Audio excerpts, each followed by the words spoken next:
Hello. I won't be doing any exposition, so I strongly recommend watching this video in full, as all of the information I'm about to share is information that I believe to be essential. First, I'm going to show you some resources, starting with a free VPN.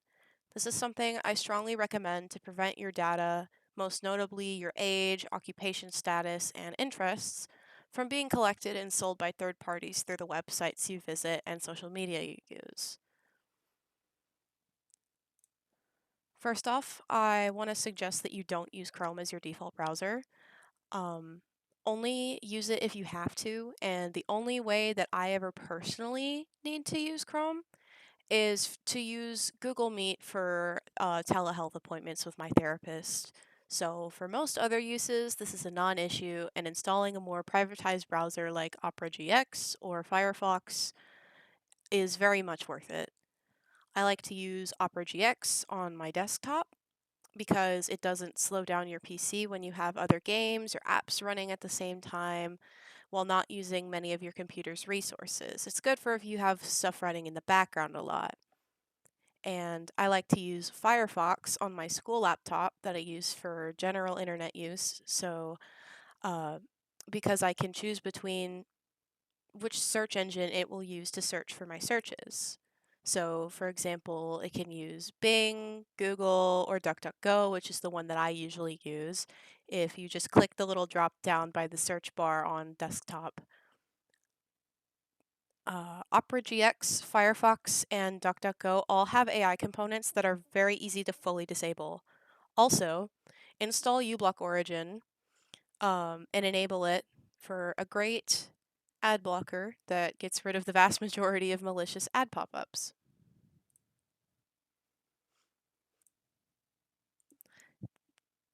The VPN I'm going to be showing you is called ProtonVPN. It is one that I have used before on my old laptop, and I just recently got a new computer, so I need to go ahead and install it on here as well.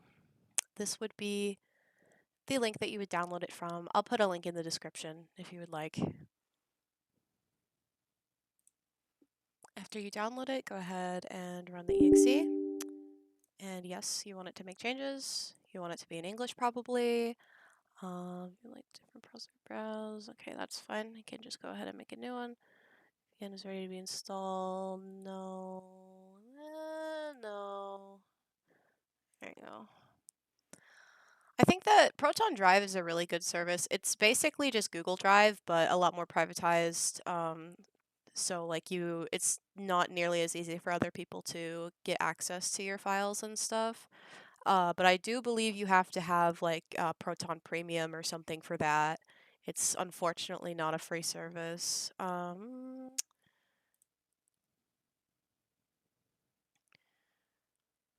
Wait, where did it go? Hold on. I think it's just installed now. Oh, there it is. My bad. Okay. Go ahead and put your information in here. You might have to make an account. I think you do. But it is very much recommended that you do so. Oh wow, I actually remembered my password.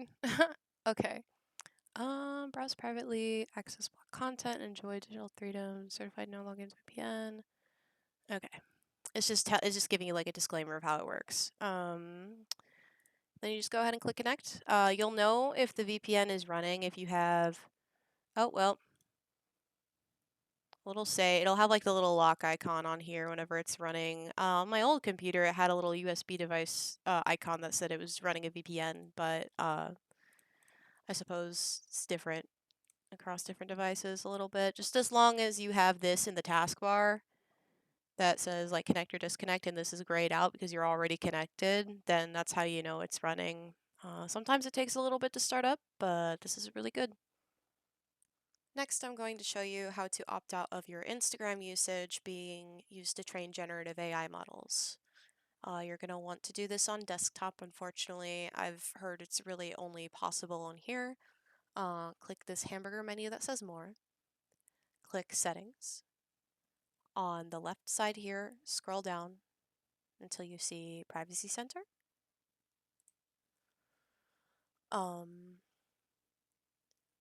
click the Privacy Policy dropdown, click the Other Policies and Articles dropdown, click How Meta Uses Information for Generative AI Models and Features. And while you're here, you're going to want to take a screenshot because they basically want you to submit proof that Meta is using your personal information to train generative AI models. Fortunately for you, they literally disclose it under this drop down here. Highlight this information and take a screenshot by pressing Windows Shift and S keys on your keyboard at the same time, or by in the search bar down here, typing in snipping tool, and just take a screenshot of this and basically show them that they said themselves they're full of BS. And then after you've done that, you want to click Learn More and Submit Requests here. And you want to click the box that says, I have a concern about my personal information from third parties related to blah, blah, blah.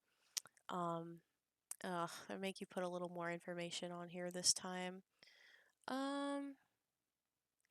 I guess if you really wanted to ensure that your stuff isn't being used, you could use the ProtonVPN that I showed you earlier and change it to a country that absolutely it's illegal for them to use this stuff, and then put that country in here. I'm just gonna go ahead and put United States and the places that I'm from. And then after you've uploaded the screenshot that has them admitting to using your personal information and disclosing that to you because they legally have to, you just upload that here. And in the context, just put something like, I do not consent to personally identifying information, including but not limited to my name, occupation status, and interests, to be used to train advertising algorithms or generative AI models, nor learning language models. Yes, they do have you put your country of residence or state of providence, first and last, and email.